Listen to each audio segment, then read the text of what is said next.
আলেম সমাজ কথা বলতে চেয়েছে। আজকে যখন আলেম সমাজ এগিয়ে এসেছে, এক জাতীয় এক ধরনের স্বৈরাচার জাতি আলেমদের মুখকে স্তব্ধ করে দেওয়ার জন্য আজকে তারা জামাত শিবিরের উপর ট্যাগ লাগে আলেমদেরকে বহুভাবে হয়রানি করা হচ্ছে।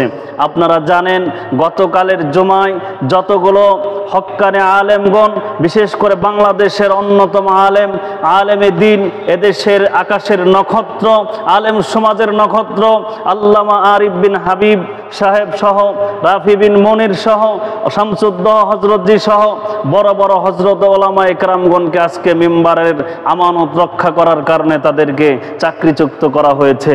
মনে রাখবেন, আপনারা কতজনের চাকরিচ্যুত করে, কতজনের মুখে আপনারা হাত দিয়ে কতজনকে আপনারা স্তব্ধ করতে পারবেন। মনে রাখবেন, যখন রাত যত বেশি গভীর হয়, ভোর তত তাড়াতাড়ি আসে। মনে রাখবেন, আপনারা মানুষের মুখ স্তব্ধ করতে পারবেন না। আপনারা মানুষের মুখে হাত দিয়ে কাউকে চাকরিচ্যুত করে আপনাদের অন্যায়কে ডেকে রাখতে পারবেন না। কথা কোন ঠিক কিনা?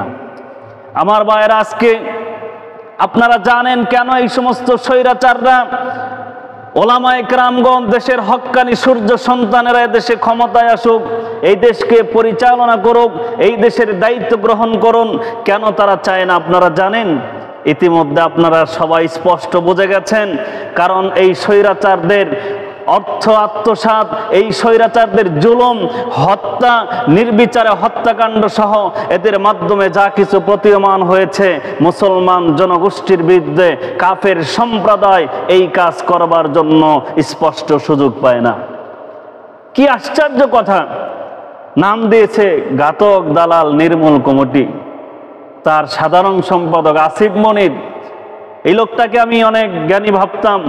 তিনি আজকে বলে বেড়াচ্ছেন ধর্মভিত্তিক সকল রাজনীতি বন্ধ করে দেওয়া হোক। ও আচ্ছা, ধর্মভিত্তিক রাজনীতি এজন্য বন্ধ করে দেওয়া হোক, ধর্মভিত্তিক রাজনীতি না থাকলে তো তোমাদের মতো স্বৈরাচারেরা, তোমাদের মতো চোরের দলেরা, তোমাদের মতো অন্যায় জুলুমকারীরা এদেশের মাটিতে যা খুশি তাই করবে, অপরাধ করে তোমরা দিবালোকে ঘুরে বেড়াবে, আর নিরপরাধ মানুষগুলো কারাগারে ঢুকবে, তাই না? আপনারা জানেন আমার ভাইয়েরা, আল্লাহ রাব্বুল আলামিন মুহাম্মদুর রাসূলুল্লাহ সাল্লাল্লাহু আলাইহি ওয়াসাল্লামের ব্যাপারে কোরআনুল কারীম দিয়ে আল্লাহ তাআলা স্মরণ করে দেয়, হে মুহাম্মদ, আপনি মক্কা বিজয় করেছেন। মক্কা বিজয়ের পূর্বে আপনার কি সেই কথা মনে আছে? আজকে মক্কা বিজয় করেছেন, আপনি মনে করুন সেই দিনের কথা।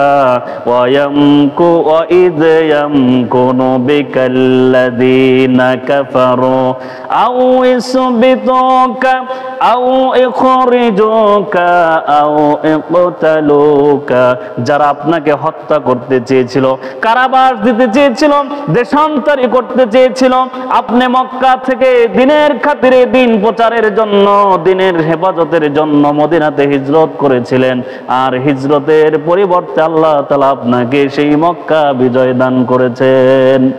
এজন্য এটা আমাদের জন্য সান্ত্বনা, আমাদের জন্য আমাদের সামনে রয়েছে সোনালী ইতিহাস। আমরা এই সমস্ত নাস্তিকদের কথা, আজকে একজন হিন্দু, সেটা কি সংস্কৃতি বিশেষজ্ঞ, তিনি বলেছেন এদেশে ধর্ম রাজনীতি বন্ধ করা হোক। ও মালউন অভিশপ্ত, আমি তোমাকে বলতে চাই, তোমরা তো এজন্যই এদেশের ধর্ম রাজনীতি বন্ধ করতে চাও, যেন তোমাদের সেই প্রভুদেরকে, তোমাদের সেই দাদাদেরকে দিয়ে এই দেশকে পরিচালনা করতে পারো। মনে রাখবা, এই দেশের মানুষের, এই দেশের মাটি মানুষের সাথে 30 লক্ষ শহীদের তাজা রক্তের মিশে আছে দেশের মাটি ও মানুষের। এই দেশের মানুষ কখনো এই সমস্ত দাদাদেরকে এই দেশের চেয়ারে বসাবে না, এই দেশের দায়িত্ব তাদের হাতে দিবে না, এই দেশকে তাদের কাছে তুলে দেবে না। মনে রাখবেন, এই দেশ কারো বাবার নয়, এ দেশ মুসলমানদের, লক্ষ লক্ষ মুসলমানদের তাজা রক্তের বিনিময়ে এদেশের স্বাধীনতা অর্জন হয়েছে। এই দেশকে তোমরা যেমন খুশি তেমন চালাতে পারবে না। এই দেশে তোমরা নিষিদ্ধ করার কে? অপেক্ষা করো, অপেক্ষা করো। আজকে জনগণ যেভাবে মাঠে নেমেছে, আজকে শিল্পী সংস্কৃতির লোকেরা মাঠে নেমেছে, আজকে মিডিয়া পাড়ার লোকেরা মাঠে নেমেছে, আজকে শিক্ষক শিক্ষিকারা মাঠে নেমেছে, আজকে আলেম সমাজ মাঠে নেমেছে।